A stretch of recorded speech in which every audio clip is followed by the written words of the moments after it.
જય સ્વામિનારાયણ। જો તમે મારી જેમ જૈન છો તો આ વિડીયો તમારા માટે છે અને સેવ કરી લેજો। તો મારા રેસ્ટોરન્ટે આજે જૈન સૂપ બનવાનું હતું, એ પણ મારા માટે, કારણ કે હું જૈન છું। તો સૌપ્રથમ બકડ્યું મસ્ત મજાનું સાફ કરી લેવાનું, પછી એને કોરું કરી લેવાનું છે। કોરું થઈ જાય પછી એની નાખી દેવાનું છે તેલ, અને તેલ સેજ ગરમ થાય પછી એની અંદર આપણે કેપ્સિકમ અને જે કોબી છે એ નાખી દેવાની છે। અને રેગ્યુલર હોય તો તમે કાંદા અને લસણામાં નાખી શકો છો, પણ આજે તો સ્પેશિયલ જૈન જ બનવાનું છે। તો એનામાં અને જે જૈન છે એના માટે તો ખાસ છે જ। અને થોડું ચડી જાય પછી એની અંદર નાખી દેવાનું છે આદું। વિડીયો ગમે તો લાઈક શેર અને ફોલો કરવાનું ભૂલશો નહીં, અને યુટ્યુબમાં ક્યાંક આડી આવું તો જરા સબસ્ક્રાઈબ પણ કરી દેજો। અને થોડુંક ચડી જાય પછી એની અંદર નાખી દેવાનું છે મરચી, અને પછી નાખી દેવાનું છે બિસ્લેરી પાણી।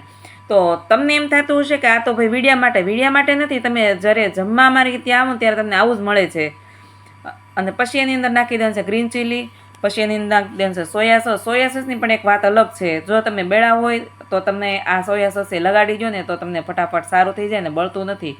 અને પછી એની અંદર નાખી દેવાનું છે વિનેગર અને મીઠું, અને પછી કેચઅપ, પછી મસ્ત મજાને એને ચડવા દેવાનું છે। મેન હીરો છે આનો જે સૂપનો એ છે આપણે આ કોર્નફ્લોર।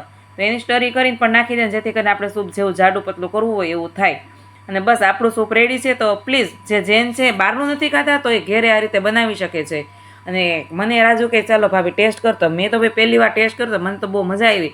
તો સૂપ લઈને હું તો વહી ગઈ ટેબલે ગઈને ત્યાં તો એક જે આપણે જૈન દીદીઓ હાલે છે ને રસ્તા પર વ્હાઈટ કપડાં પહેરી, એ ચાલતા હતા, એના પણ દર્શન થયા। અને સાથે સાથે મને એમ થયું કે મેં આ જૈન ખાધું તો મને મજા પણ આવી અને દર્શન કરવાની પણ મજા આવી। અને અહીંયા છે મારા બેન અને ભરત, તો એ બંને પણ અહીં સૂપ પીવે છે, એ મારું જૈન પીવે છે, અને મારા જમાઈ અને હું અમે પણ જૈન પીધું। તો તમે પણ મજા માણવા આવો, અને બસ રામ રામ રામ રામ।